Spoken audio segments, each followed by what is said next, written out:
una forma de cuestionar a este sistema, ¿no? O a este Poder Judicial fue que también quisimos visibilizar, ¿no? Un órgano de justicia como Norfelial, que es un órgano, digamos, no fue inventado ahora por el pueblo mapuche, sino que es un órgano de justicia que ya siempre lo tuvo, existió dentro del pueblo mapuche.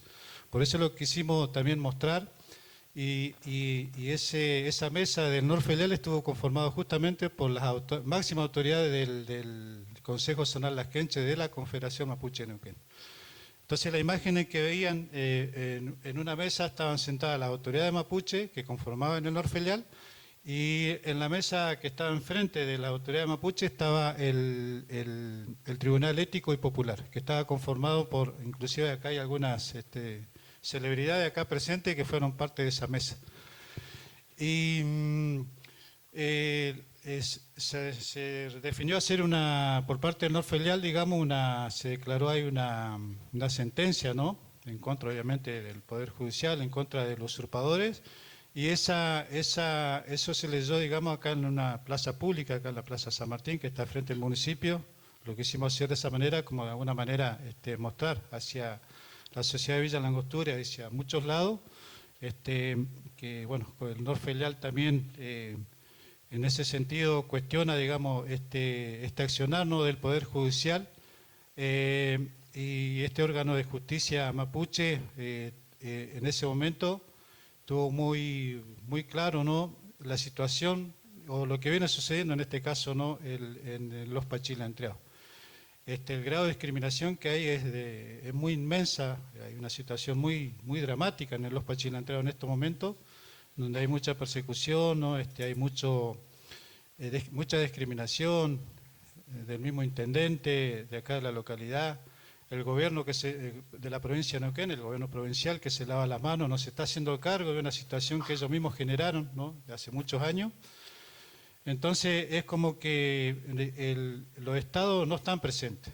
Ahora sí están presentes a la hora, digamos, de salir a defender los intereses de los ricos, ahí sí están presentes, ¿no? Tanto el Estado municipal como el Estado provincial. Así que bueno, este juicio que se realizó en el mes de diciembre, de alguna manera quiso mostrar eso hacia la sociedad, de la gran contradicción que hay, ¿no? En este Estado, la gran contradicción que hay por parte del Poder Judicial, y se puso en evidencia, ¿no? Y se visibilizó la situación ahí de los Pachilantreados.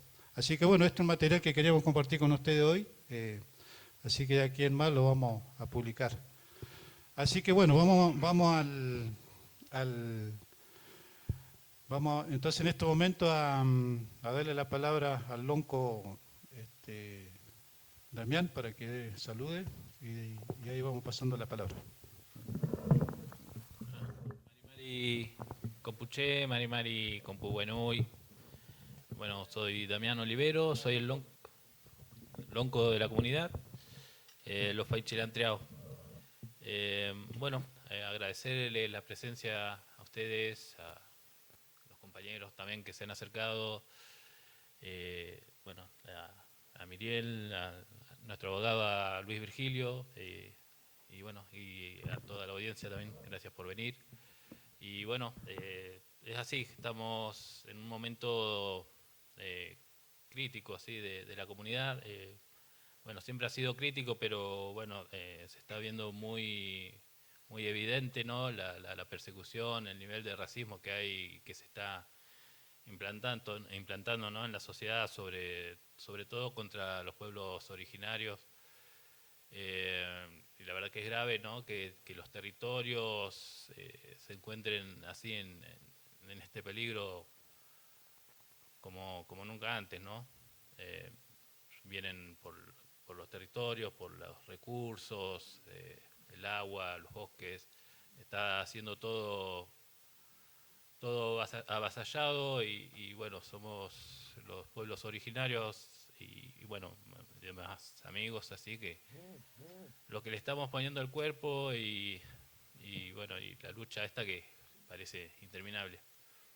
Pero bueno, seguimos. Hola, ¿qué tal? Bueno, yo soy Luis Virgilio Sánchez, soy abogado estoy ya hace más de 10 años ya con la comunidad Pachila Entreau y hemos tenido varios frentes. En este último periodo estamos, digamos, sufriendo el desgaste que es la política del gobierno, ¿no? Es decir, de abrirle de más frentes a la comunidad para desgastarlos.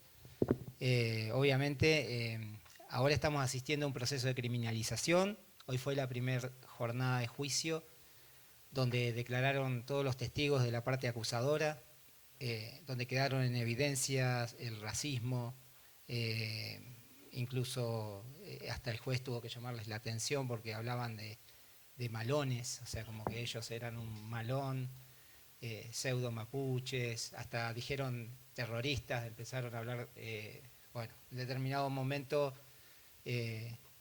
dejaron de hablar porque creo que de alguna manera la parte acusadora se habrá dado cuenta que terminaban hundiéndose ellos, ¿no? Yo creo que la jornada de hoy ha sido muy buena y no quiero decir nada porque mañana todavía nos queda la jornada de nuestros testigos y seguramente cuando termine el juicio veremos si tenemos mañana una sentencia que espero que sea absolutoria.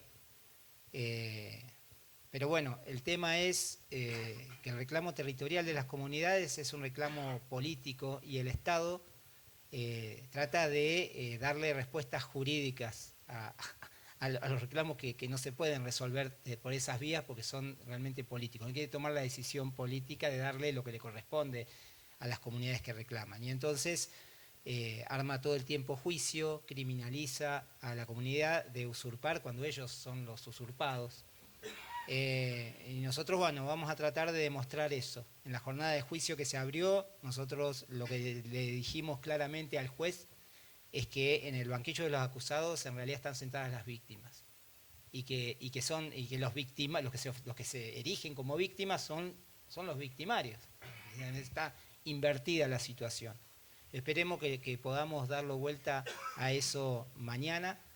Y también quiero denunciar algo importante que está sucediendo además, porque no es nuevo que el gobierno siempre ha atacado a la comunidad y ha tratado de desgastarla con demandas, con procesos de criminalización. Pero ahora se está también tratando de romper las redes solidarias que ha construido la comunidad en torno a estas causas.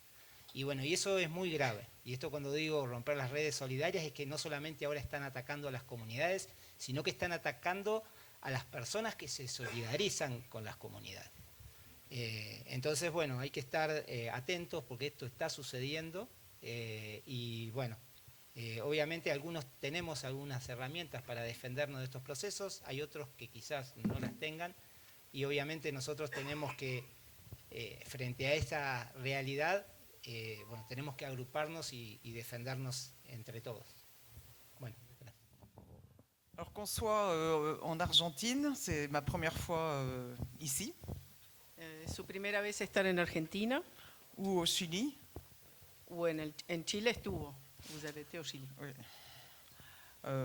Dès qu'il s'agit de la question de la terre, des territoires ancestraux, l'histoire est la même. En el momento que se trata de los territorios y los territorios ancestrales, la historia es la misma. En Chile, acá, bueno, pues, J'avais été observatrice au procès en 2011 et 2012 au procès de Héctor Leytul. estuvo también como observadora en el proceso en Chile del Héctor Leytul en 2011, 2012. Et ce matin, j'étais donc au tribunal pour Damián Olivero et d'autres personnes, j'ai oublié son nom. Y esta mañana estuvo presente en el tribunal donde acusaban a Damián y a ¿cómo se llama? Dorita. Et les arguments, la façon de procéder, la façon dont sont construits les témoignages sont absolument identiques. Y los argumentos o cómo están construidas las querellas son idénticas acá o en Chile. C'est-à-dire qu'on sent très très bien que les témoignages sont fabriqués ou en tout cas sont poussés en faveur de la partie civile. Es decir, que se nota que los testimonios están construidos o bien, empujados en favor de la parte civil, querellante, ¿no? En este caso. Les témoignages sont très imprécis, Los testimonios son muy imprecisos, les souvenirs encore plus, los recuerdos aún más, et je dirais que leur avocat m'a semblé relativement avoir un niveau assez faible. y me pareció también que el abogado tenía un nivel bastante bajo. Mais le procureur me semblait plus être sûr du droit de ceux qui s'opposent aux Mapuche. Y el fiscal sí estaba como más en favor de los derechos que se oponen a los mapuches, en realidad en contra de los mapuches. En revanche, j'ai été surprise de voir que le juge avait une position relativement correcte. Sin embargo, le pareció que el juez tenía una posición bastante correcta, Ce qui, lorsque j'étais soit à Concepción, soit à Temuco, n'était absolument pas le cas. cuando estuvo en Temuco y en Concepción. No fue el caso para nada, Parce que le juge, à ce moment-là, avait carrément tranché en faveur des accusateurs. porque el juez ya había pactado en favor de los que acusaban, Et malgré l'évidence de subornation de témoins, y a pesar de la evidencia de que eran testigos ya como trabajados, subordinados, digamos, al fiscal. de témoins, subordination de Sí, se llama subordinación de testigos en francés. Les Mapuche étaient de toute façon coupables. Claro, los mapuches ya de por sí eran culpables. Alors je n'ai assisté qu'à une demi-journée, bien sûr, Asistió solamente a un mediodía, digamos, mais on voit bien qu'il s'agit, en tout cas se dessine une justice de classe, en todo caso se dibuja una justicia de clase, de race, de raza, et en faveur du colon. en favor del colono, del que colonializa.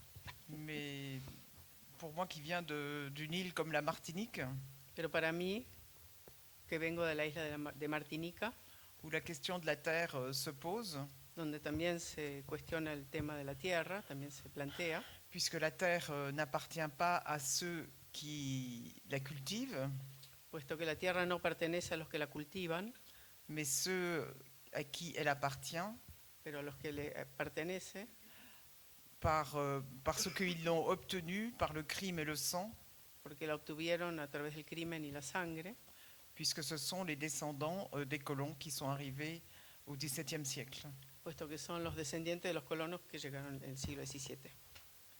Et même s'ils n'ont pas de titre de propriété, Y mismo si no tienen títulos de propiedad, alors qu'ici il y a un titre de propriété, bien que acá, en realidad acá sí hay un título de propiedad, eh bien ces colons, quand on demande ce qu'il y ait de la restitution de la terre, cuando a estos colonos se les pide que haya restitución de la tierra, le droit est toujours en faveur du colon los derechos siempre están del lado de los colonos et non pas en faveur des descendants des mises en esclavage. y no de los descendientes que han sido puestos en esclavitud.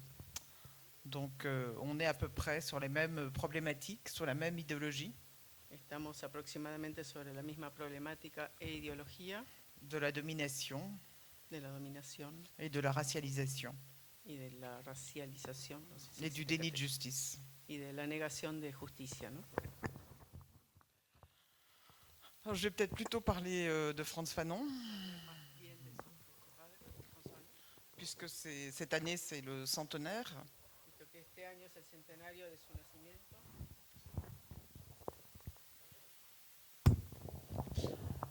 Et on pourrait s'interroger en tant que personne qui lutte pour des droits, que ce soit pour les droits à la terre ou pour le droit à la paix ou pour le droit à la vie ou pour le droit, enfin, etc. Il y a plein de droits qui sont actuellement complètement délégitimés. Podremos interrogarnos por alguien, ¿no?, que siempre ha luchado por los derechos, no solo de la tierra, sino de la paz, de la vida, que hoy día están totalmente deslegitimizados. Pourquoi après plus de... C'était quoi, 60... De- Non, 60... je crois, 61. les années, non. 60, 2000, plus de 60 ans après les indépendances, ¿Por qué después de 60 años, de más de 60 años de independencias de tantos países, et pourquoi plus de 70 ans après la conférence de Bandung en 1955, y por qué después de 70 años de la conferencia de Bandung, Bandung, Bandung, 1955. en 1955, Pourquoi est-ce que notre monde et aujourd'hui peut regarder tous les soirs un génocide se commettre sous ses yeux, ¿por qué nuestro mundo puede ver un genocidio que se comete lo vemos bajo nuestros ojos todas las noches, sans que la communauté internationale sin que la comunidad internacional qui nous représente, que nos representaría, nos representa, tout compte fait, ne dise rien? no diga nada? Donc pourquoi est-ce que des entreprises transnationales, ¿Por qué las empresas, las multinacionales, pourquoi des propriétaires privés por qué propietarios privados viennent sur un territoire ancestral vienen sobre un territorio ancestral et disent partez, on veut ce territoire, on en a besoin, digan que váyanse, que nosotros necesitamos de este territorio, soit pour des raisons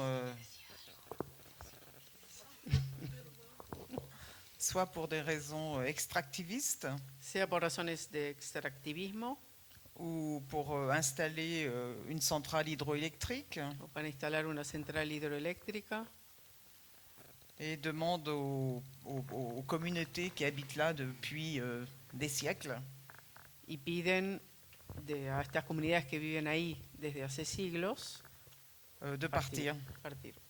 De irse.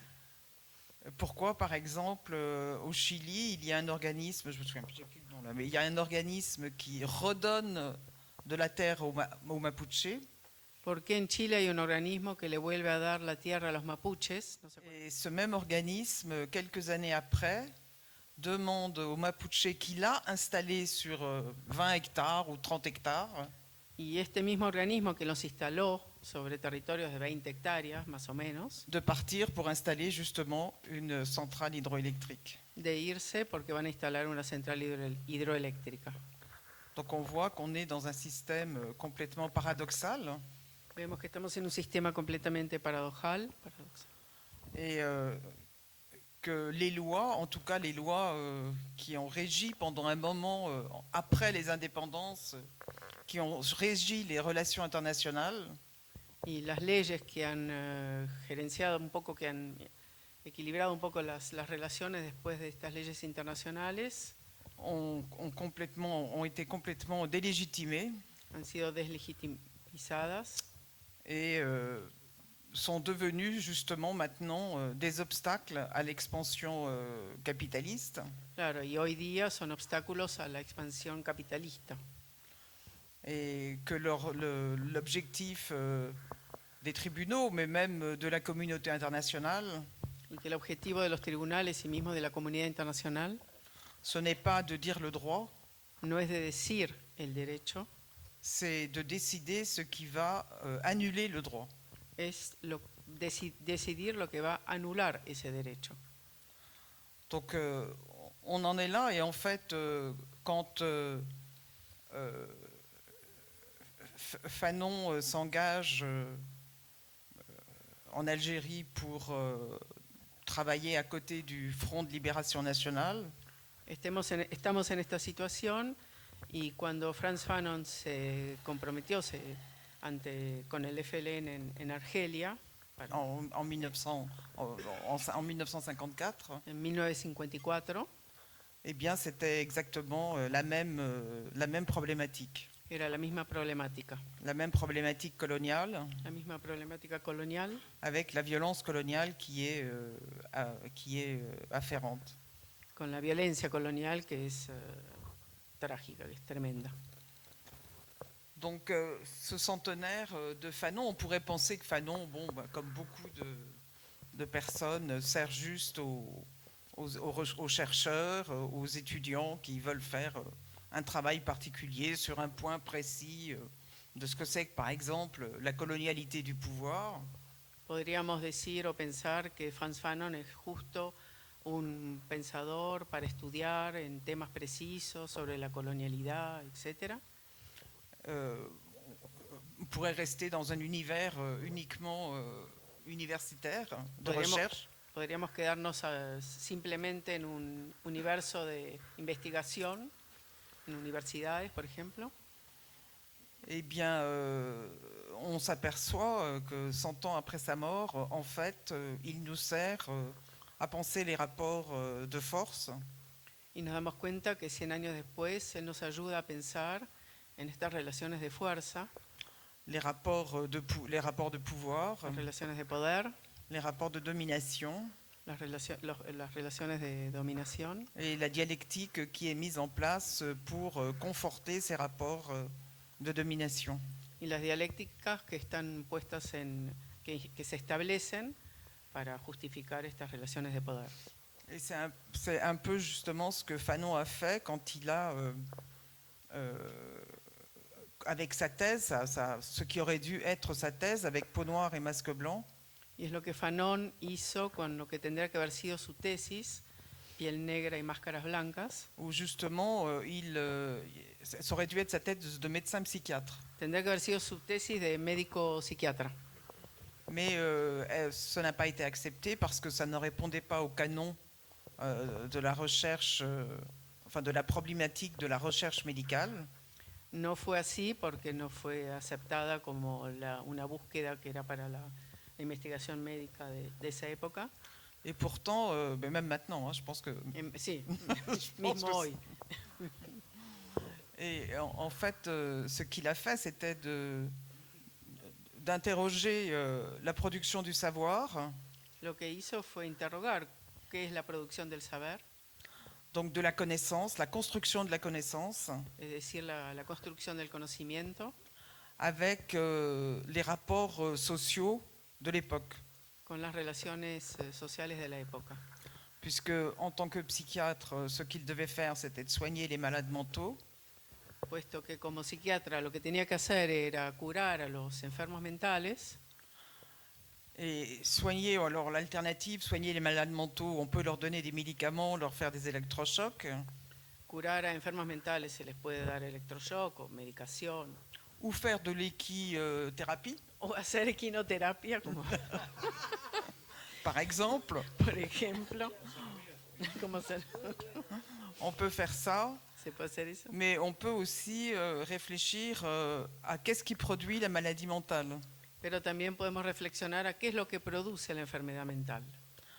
On peut décider que la maladie mentale, elle est inhérente à chaque personne, Se puede decidir que cada enfermedad es inherente a cada persona, que chaque personne va développer sa psychose, sa névrose, sa schizophrénie, que cada persona va a desarrollar su psicosis, neurosis o esquizofrenia, mais on peut aussi considérer que la société, dans cette espèce d'interaction particulière avec une personne et la société, ce que la société renvoie, c'est un élément déclencheur d'une maladie mentale.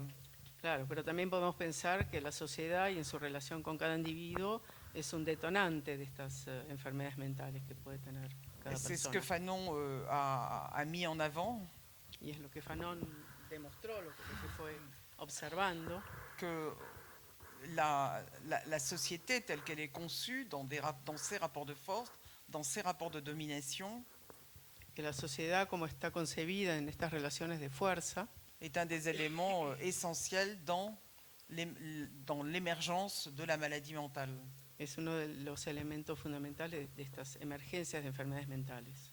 Et que si on veut soigner le malade mental, Y que si queremos curar a un enfermo mental, il n'est pas suffisant de lui donner des médicaments, no alcanza a darle medicamentos, il faut surtout soigner la société.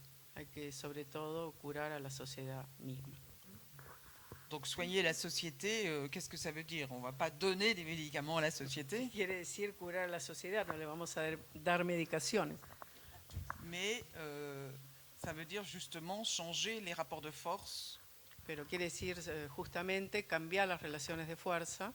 Et un des premiers rapports de force dans nos sociétés occidentales, Y una de las relaciones de fuerza en nuestras sociedades occidentales c'est le racisme institutionnel. es el racismo institucional. Parce que le racisme institutionnel est un des éléments fondateurs du système capitaliste. Porque el racismo institucional es uno de los fundadores del capitalismo. Il n'y a pu y avoir de système capitaliste Solo pudo haber sistema capitalista que parce que certains ont décidé simplemente o solamente porque algunos pudieron decidir de hiérarchiser l'humanité de jerarquizar la humanidad par la question de la race. por la cuestión de la raza, a través de la raza.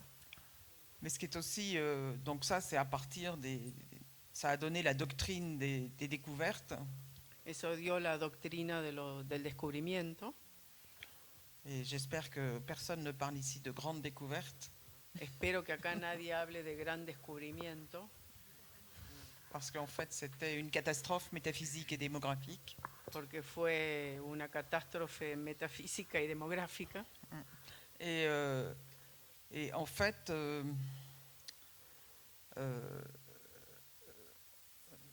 cette doctrine des découvertes, elle a quand même été précédée de deux choses très importantes et qu'on oublie beaucoup. Y de hecho esta doctrina del descubrimiento fue precedida por dos cosas que nos olvidamos muchas veces. La première, ça a été la bulle papale La primera fue la bula papal de 1452 de 1452, qui donnait l'autorisation au roi Alphonse V, je crois, que le daba la autorización al rey Alfonso V, creo recordar, d'aller partout où il pouvait aller de ir a donde él quería ir pour christianiser para cristianizar les populations. las poblaciones, los pueblos. Et la seconde bulle, c'est 1460, quelque chose comme ça. Dum diversas.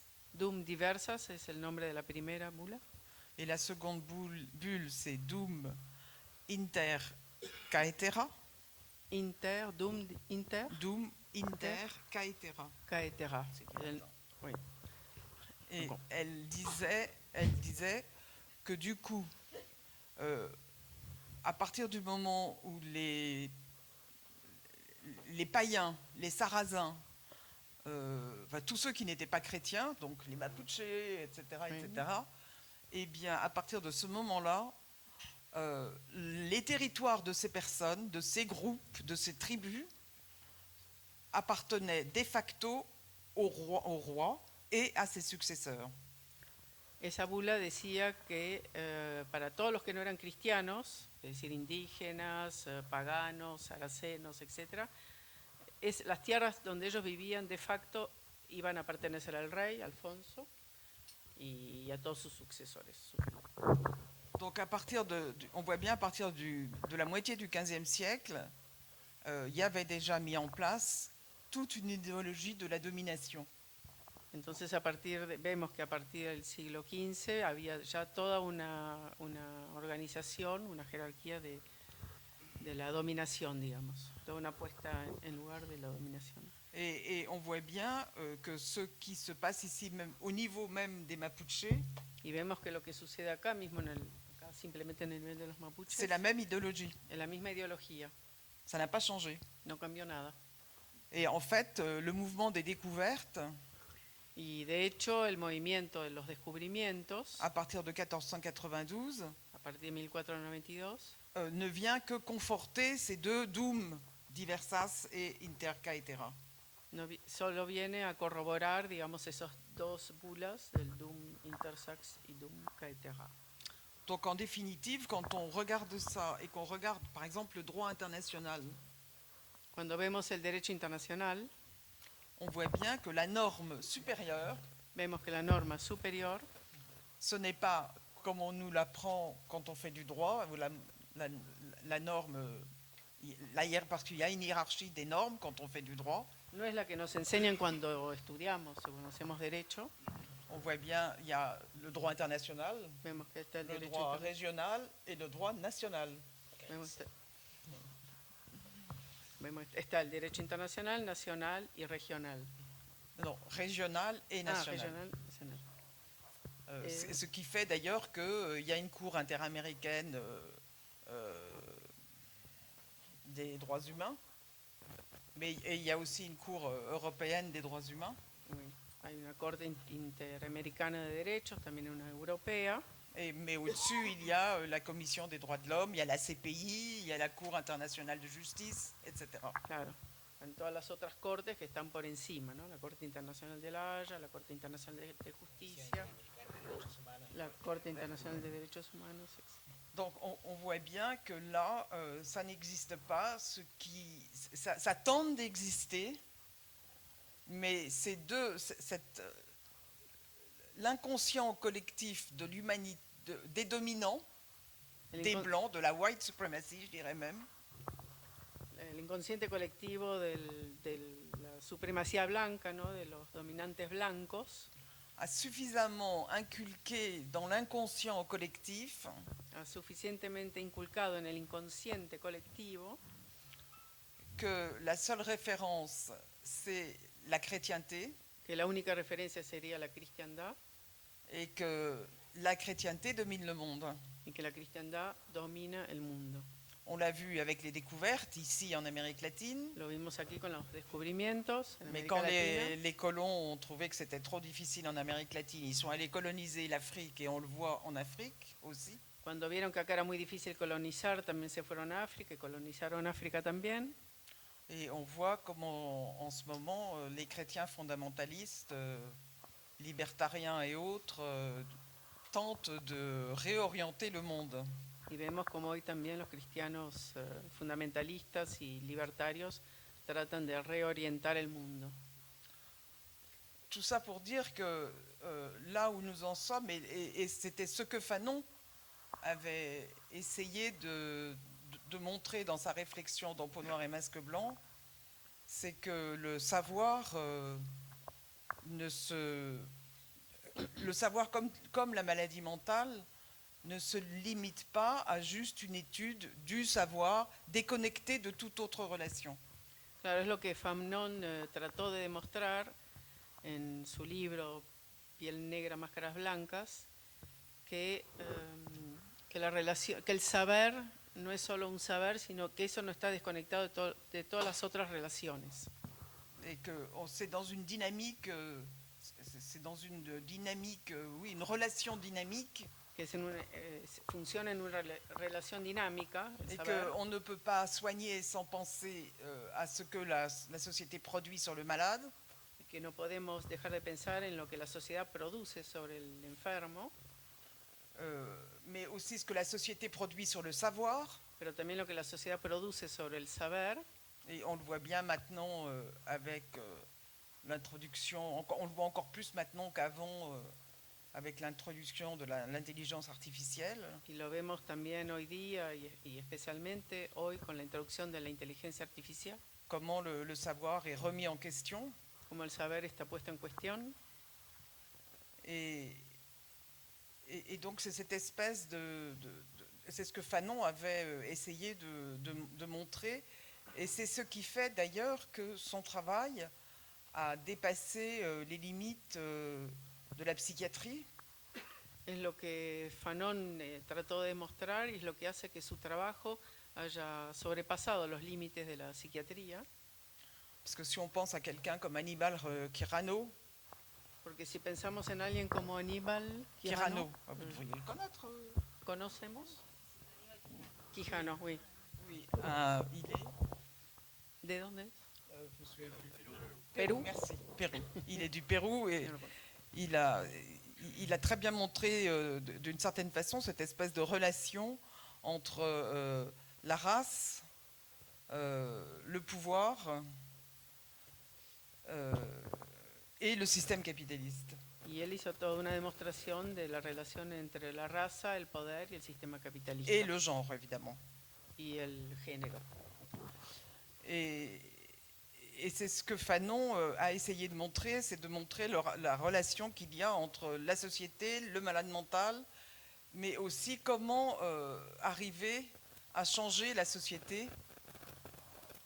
Et en fait, tant qu'on ne s'interroge pas, et c'est une des dernières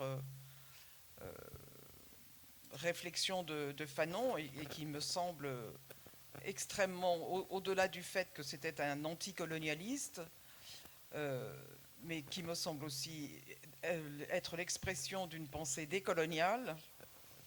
Es lo que Fanon, además de ser anticolonial, trató de montrer, de dire. Non, parce qu'il y a... Non, je me suis perdue. Ce que j'étais en train de dire, c'est que ce que Fanon, dans cette interrogation sur la production de la folie faite par la société, Sí, en su pregunta de la locura que se estaba produciendo por la sociedad, en las personas. non, par la société. Sí, por la sociedad. Sur sobre las personas. C'était aussi cette espèce de... Oh mince, j'ai perdu le mot. C'était comme à la fin de sa vie, vous vouliez dire. Non.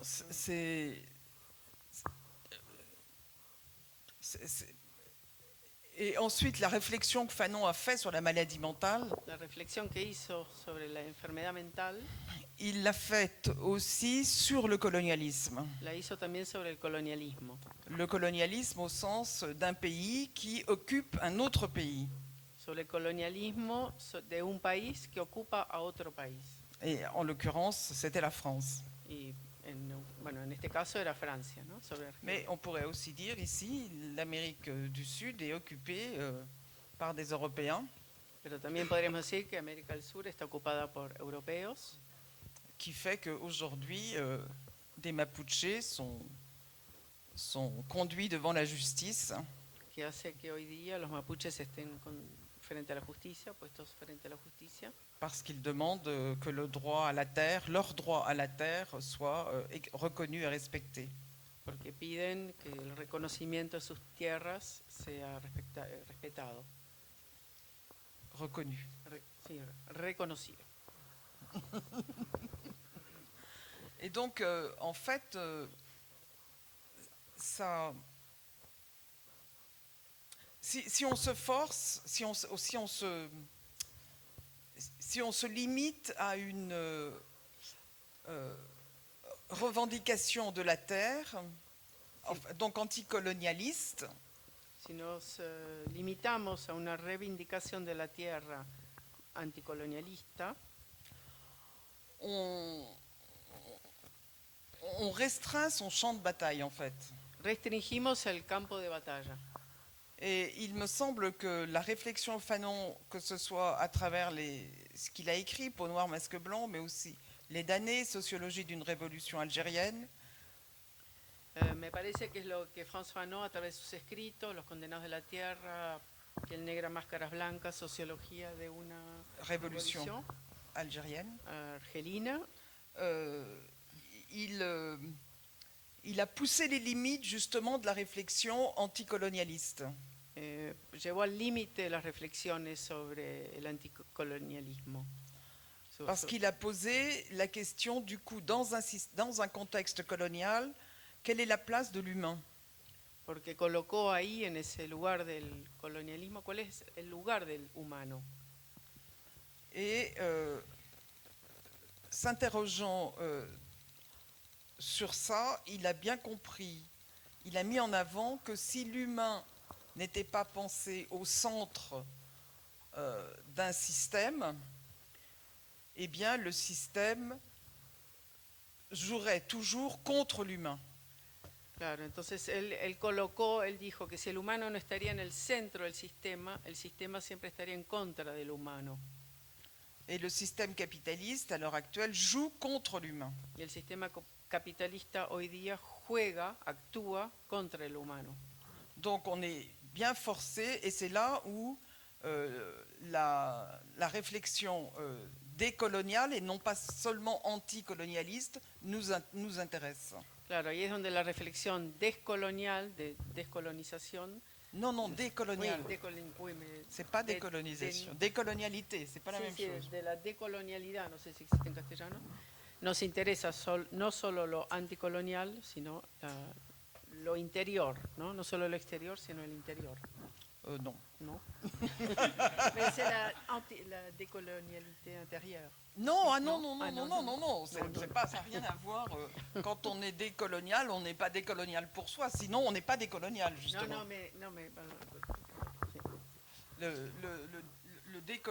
Être décolonial, c'est être capable de penser que l'être humain, que l'être, parce que la colonisation, elle a mis en place, comme cette colonisation, elle s'inscrit dans un système capitaliste, raciste et libéral. Como esta colonización se inscribe en un sistema racista, clasista, liberal. Et pour que ce système perdure et se nourrit et devienne de plus en plus grand, Y para que este sistema se nutra y devenga cada vez más grande, más amplio, il a besoin de hiérarchiser les gens. sí, necesita jerarquizar a la gente. A las Donc ça a personas. commencé par la mise en esclavage d'Africains, d'abord des indigènes, pardon, et ensuite des Africains. Y comenzó por la esclavización de los indígenas primero, de los africanos después.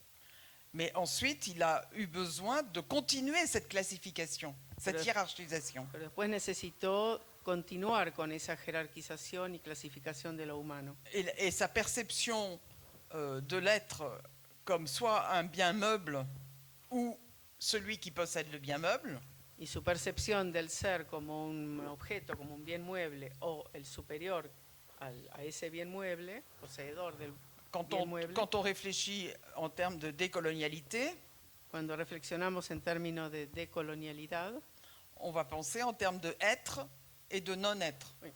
vamos a pensar en términos de ser o no ser. Et on en est toujours là, c'est-à-dire que les Mapuches sont des non-êtres, les pauvres, les exclus, les marginaux, les transgenres, etc., les non particulièrement, et les plus affectés sont les Noirs, toujours, et les Arabes. Y en esta situación están los negros, los indígenas, los árabes, los transgéneros, sont des non-êtres, son no seres. et ce qui explique particulièrement bien, ce qui permet de comprendre que ce qui est en train de se passer en Palestine se passe comme ça. Y lo que está sucediendo en Palestina sucede de esta manera. Puisqu'on est toujours dans ce monde, pour le monde occidental blanc, on est toujours dans ce monde de païens, enfin de gens qui n'appartiennent toujours pas à la religion chrétienne. Claro, para el mundo blancos y cristiano, ellos no pertenecen a ese mundo y son paganos. Et comme ce système aussi considère que les Arabes, en plus musulmans, même si les Palestiniens ne sont pas arabes d'ailleurs, mais il y a des confusions, on fait tout, maintenant on mélange tout. Mismo si los palestinos no son árabes y bueno, los consideran a todos musulmanes porque hay mucha confusión hoy día. Donc l'idée c'est d'avoir ce grand Moyen-Orient La idea es tener al gran Medio Oriente, Oriente Medio, où la religion musulmane n'existerait plus. donde la religión musulmana ya no existiría. Et en conséquence, on s'approprierait les terres de ces peuples. En consecuencia, con el objetivo de apropiarse de las tierras de estos pueblos. Donc on est toujours dans le même continuum, le même paradigme de la Dum Diversas et de la Dum Inter Cetera. Y estamos siempre en el mismo paradigma de las dos Dum, diversas y Cataera. Intercatera. Donc, et ça, c'est en fait, c'est ce que Fanon avait compris et il l'a exprimé particulièrement au niveau de la lutte aussi de libération d'un peuple. Es lo que él había comprendido y es lo que él luchó fundamentalmente en lo que es la liberación de un pueblo. Puisque dans Les damnés de la terre, Puesto que en los condenados de la tierra, il précise que la lutte de libération du peuple algérien él precisa que la lucha de liberación del pueblo argelino ne peut pas se limiter au peuple algérien, no se puede limitar al solo pueblo argelino, mais doit servir à combattre pour l'unité africaine. pero debe servir además para combatir y para la unidad africana, combatir por la unidad africana. Et on voit bien aujourd'hui que l'unité africaine est très loin et que on est très loin de l'unité africaine Y vemos hoy día que estamos muy lejos de la unidad africana et que les frontières qui ont été installées en Afrique à partir de la conférence de Berlin y que las fronteras que fueron instaladas en África a partir de la conferencia de Berlín empêchent totalement l'unité africaine. impiden completamente la unidad africana. Donc d'un côté, on a quelque chose qui empêche l'unité africaine de se construire, Entonces, por un lado tenemos algo que impide la unidad africana de construirse et de l'autre côté, si on prend l'exemple des Mapuches, y por otro lado, si tomamos el ejemplo de los mapuche, qui avaient un territoire énorme, Que aussi tenían bien un- au Chili, enfin entre le Chili et l'Argentine, que tenían un territorio enorme entre Chile y Argentina, là, ici, on a détruit leur territoire acá se ha han destruido su territorio pour des raisons d'expansion coloniale. por razones de expansión colonial. Et si on regarde bien aussi bien ce qui s'est passé en Afrique que ici, Y si miramos bien lo que ha pasado en África y acá, l'objectif dans un cas comme dans un autre, el objetivo en un caso como en el otro c'est d'imposer un modèle es de imponer un modelo de domination un modelo de dominación, qui est le modèle occidental, que es el modelo occidental, démocratique, democrático, so-called démocratique, así llamado, et en dépit de toutes les traditions negando a pesar de todas las tradiciones, et justement de cette capacité qu'ont les peuples, qu'ont certains peuples à vivre de manière totalement décoloniale. y justamente donde existen pueblos que tienen capacidad para trabajar, para vivir de una forma completamente decolonial Et non pas anticolonialiste, y no anticolonialista. mais vraiment décoloniale puisque le pouvoir n'est plus conçu de manière hiérarchique, Pero realmente decolonial porque el poder no está concebido de forma jerárquica, mais de manière horizontale. pero de forma horizontal. Et c'est un peu aussi ce qu'avait fait Fanon à l'hôpital de Blida en Algérie, Y es lo que había hecho un poco Fanon en el hospital de Blida en Argelia, puisque la façon dont il concevait la psychiatrie, porque la manera como él concebía la psiquiatría c'était d'inclure les malades mentaux era de incluir a los enfermos mentales, dans toutes les décisions qui les concernaient. incluirlos en todas las decisiones que les concernía, que tenían que ver con Donc ellos. contrairement à la psychiatrie traditionnelle qui considère les malades comme des êtres à part et ne pouvant pas réfléchir et ne pouvant pas décider pour eux, Entonces, contrariamente a la psiquiatría tradicional, que los consideraba que no podían tener decisiones en cuanto a temas que les importaba, il n'a rien fait pour la vie des malades mentaux sans leur avis et sans les impliquer dans ces décisions. no hizo nada con los enfermos mentales que no, sin consultarlos y sin pensar en ellos, en las cosas, sin que ellos participaran de las decisiones que se iban a tomar.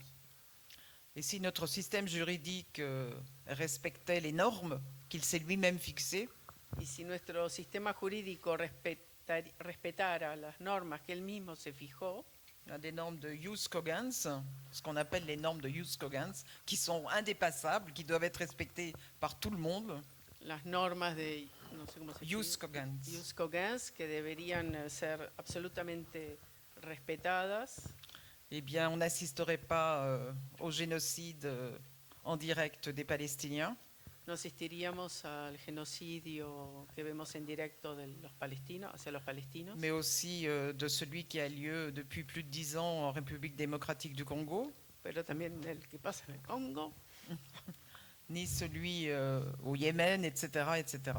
o en Yemen, etcétera, etcétera. Dire quand même, tiens, pour terminer, Solo c'est la quisiera decir question para terminar, de la solidarité. el tema de la solidaridad. C'est-à-dire que si on se bat pour une cause, Es decir, que si combatimos por una causa contre un système qui oppresse, contra un sistema que oprime, on ne peut pas oublier les autres causes. no podemos olvidar las otras causas. On ne peut pas oublier ce qui se passe ailleurs. No podemos olvidar de lo que pasa en otros lados. Et si on veut réussir, il faut peut-être penser Y si queremos lograr algo, habría que pensar. à ce qu'on appelle la convergence des luttes. Habría que pensar en lo que sería la convergencia de las luchas. C'est-à-dire qu'on ne peut pas lutter pour les terres mapuche Es decir, que no podemos combatir por las tierras mapuches sans lutter pour les terres palestiniennes sin luchar por las tierras palestinas et sans lutter fondamentalement contre le racisme institutionnel. y sin luchar especialmente contra el racismo institucional. Parce que c'est le racisme institutionnel qui est l'élément clé du système capitaliste. Porque es el racismo institucional que es el elemento clave del sistema capitalista.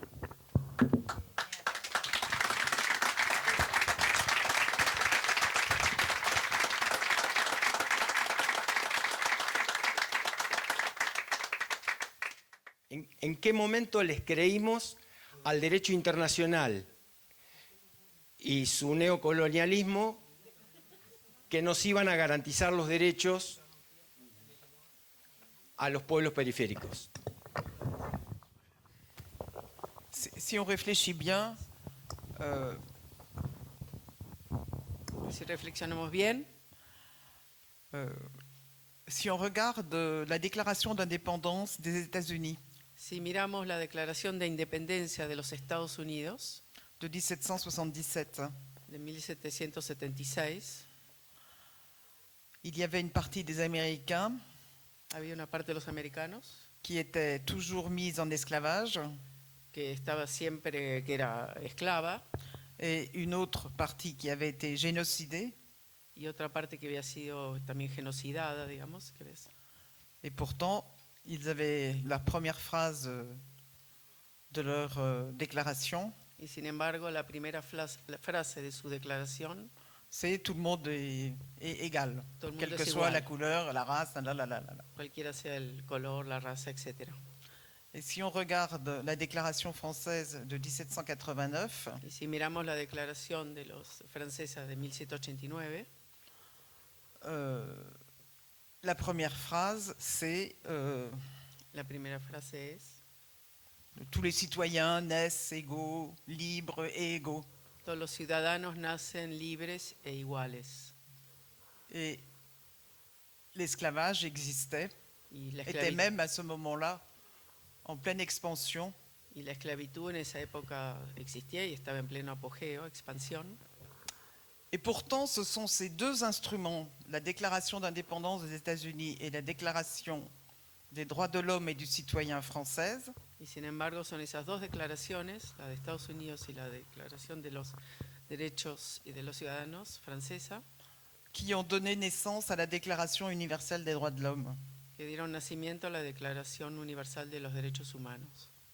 Quand vous savez ça, Cuando sabes eso, on n'a pas d'espoir. no tenemos esperanza.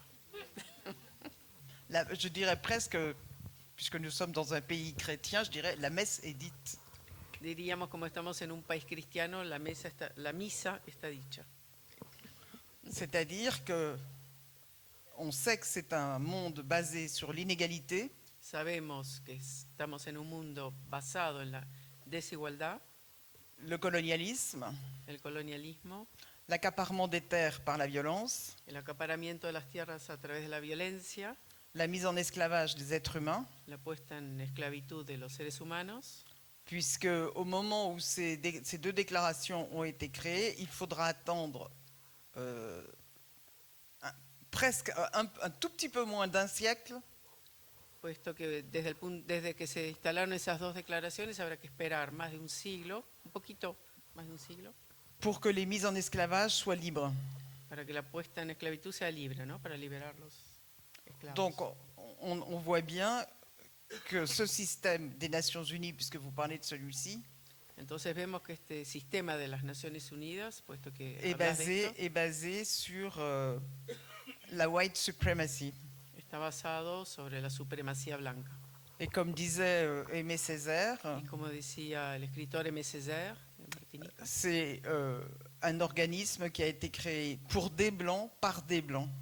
es un organismo creado para blancos por blancos. Donc si nous, peuples colonisés, racisés, Entonces sí, nosotros como pueblos racializados y colonizados, si on veut changer le paradigme de la domination, si queremos cambiar el paradigma de la dominación, il faut non seulement changer le système capitaliste, no solo tenemos que cambiar el sistema capitalista, mais et la première chose à faire sera de changer les nations, de réformer. Je ne sais même pas si on peut les réformer, mais en tout cas de changer les Nations Unies. lo primero que tendremos que hacer es cambiar las Naciones Unidas. No sabemos, no sé si lo podemos reformar, pero cambiarlas. Je voulais juste Quería, et d'ailleurs cette espèce de contradiction interne aux Nations Unies entre les peuples et le système, parce que c'est ça à l'heure actuelle. On a d'un côté le système capitaliste et libéral, et de l'autre côté on a les peuples. entonces, en este sistema, por un lado tenemos el sistema capitalista liberal y por otro lado están los pueblos. Pero Il y a une antinomie, hay una une antinomie constitutionnelle entre ces deux entités. Hay una antinomia constitucional entre esas dos entidades. Le système capitaliste ne peut pas supporter les peuples. El sistema capitalista no puede soportar a los pueblos, Parce que les peuples demandent de l'éducation, de la santé, du logement, de la recherche, de l'écologie.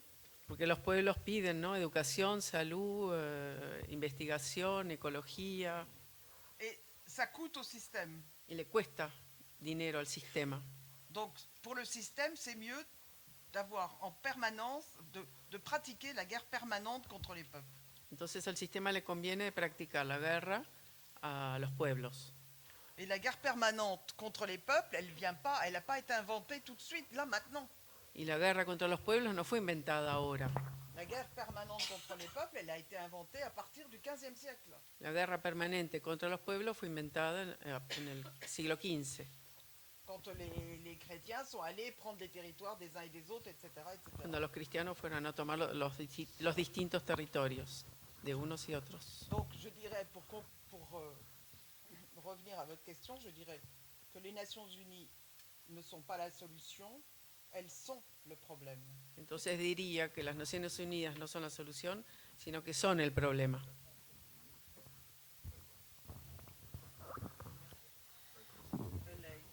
Feley. Juste, je voudrais quand même dire, parce que je ne voudrais pas sembler trop destructrice des Nations Unies, néanmoins, on a besoin d'un système qui régule les rapports de force au niveau international. Dice una cosa que no quisiera ser tan destructora de las Naciones Unidas, pero que por lo menos hace falta un sistema que no... ¿cómo? On a besoin d'un système qui régule les rapports Sí. de force internationaux. Necesitamos un sistema que regule el sistema, la relación de fuerzas en el sistema internacional, que lo pueda regular. Et pour l'instant, Y por ahora les Nations Unies ne régulent pas, elles poussent dans le mauvais sens. las Naciones Unidas no regulan y empujan hacia el mal lado, digamos, hacia el otro sentido. La pregunta... Oui, il demande si au-delà des Nations Unies, est-ce que entre les peuples, il y a des organisations, des formes de s'organiser pour établir d'autres genres de justice, d'autres relations, d'autres formes de résister. Oui, une justice qui émerge d'en bas et pas qui ne vienne pas justement d'en haut. tribunales y todo. Bah, je crois, enfin, pour moi, un désespoir qu'on peut avoir, c'est que Para mí una de las esperanzas que podemos tener de plus en plus, justement, les peuples ou les personnes racisées ou les personnes qui subissent les injustices se regroupent quand même, commencent à se regrouper. Sí, una de las esperanzas para ella es que los pueblos racializados o marginados, ella ve que se están organizando. Entonces como que ahí ve una esperanza. Mais ce week-end, j'étais à Londres Este fin de semana estuvo en Londres pour un tribunal, en tant que juge, pour un tribunal contre les violences policières. en un tribunal, ella como jurista, en un tribunal por el tema de la violencia policial. Et ça a donné l'idée à des familles d'autres pays de se réunir et de faire une session internationale sur la façon dont la police réagit face à des personnes racisées, mais essentiellement racisées, et pour analyser un peu la façon dont la police réagit. Y le dio idea a familias, fundamentalmente racializadas, de juntarse y de estudiar cómo otras policías están actuando en otros lugares, cómo están reaccionando para ver cómo luchar contra eso, ¿no? Contra esa violencia. Il y a aussi des personnes qui se groupent sur la question de la terre, También hay gente que se reagrupa, ¿no? En en relación a la Afrique tierra, du Sud particulièrement, mais aussi au Zimbabwe, en América del Sur, en Zimbabue, África, en Colombie aussi. en Colombia, Il y a eu aussi des choses au Brésil. también en Donc Brasil. oui, il y a on peut dire qu'il y a de plus en plus quand même des groupes, des organisations qui essaient de se regrouper parce que je pense que c'est ça aussi qui d'une certaine façon fait qu'on peut commencer à réfléchir autrement sur le rapport de force. Sí, porque ella cree que esa es la manera en la cual podemos comenzar a reflexionar sobre otro tipo de relaciones de fuerza, C'est de se regrouper et de lutter ensemble. de reagruparse y luchar juntos. Donc le petit, par exemple, le petit documentaire que vous avez fait, Este documental que han hecho, il me semblerait très important au moins de le sous-titrer en anglais me parecería muy importante de por lo menos subtitularlo en inglés pour qu'on puisse le faire circuler un peu partout. para que lo podamos hacer circular un poco en todas partes. Parce que c'est aussi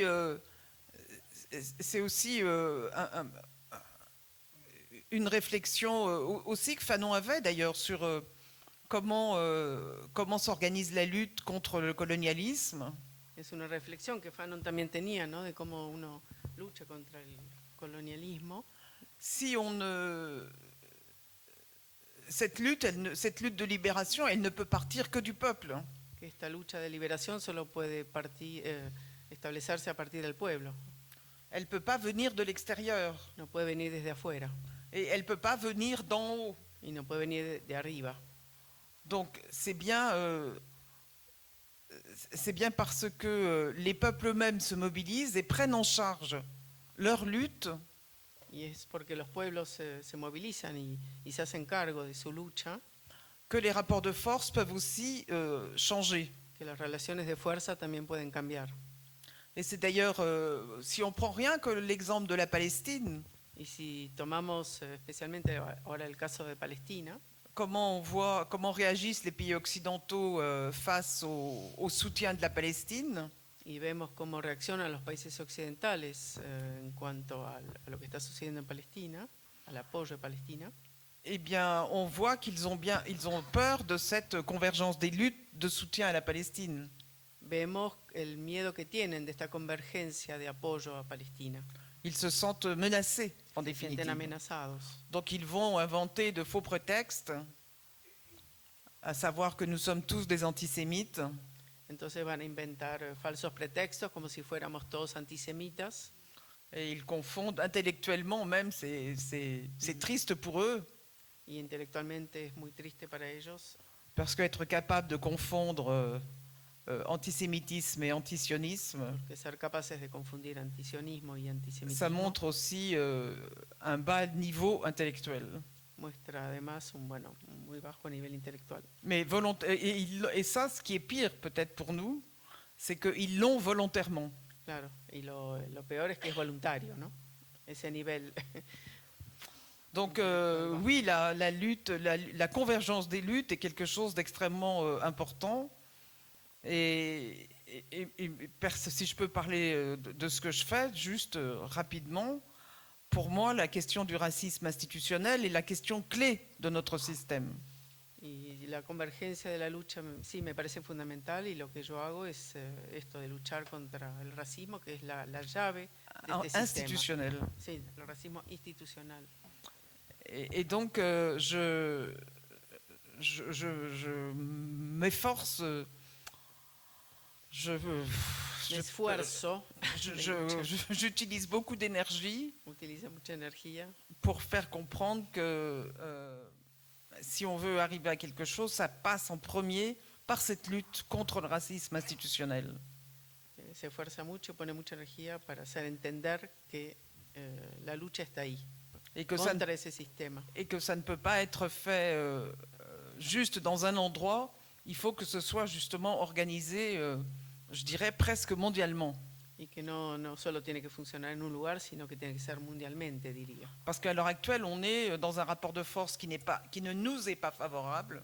Porque en este momento estamos ante una relación de fuerzas que no nos es favorable, Et ce qu'on doit tenter, et c'est très difficile, y lo que tenemos que intentar, y es muy difícil, c'est justement d'inverser ce rapport de force. de invertir. Lo que tenemos que hacer es invertir estas relaciones de fuerza. Et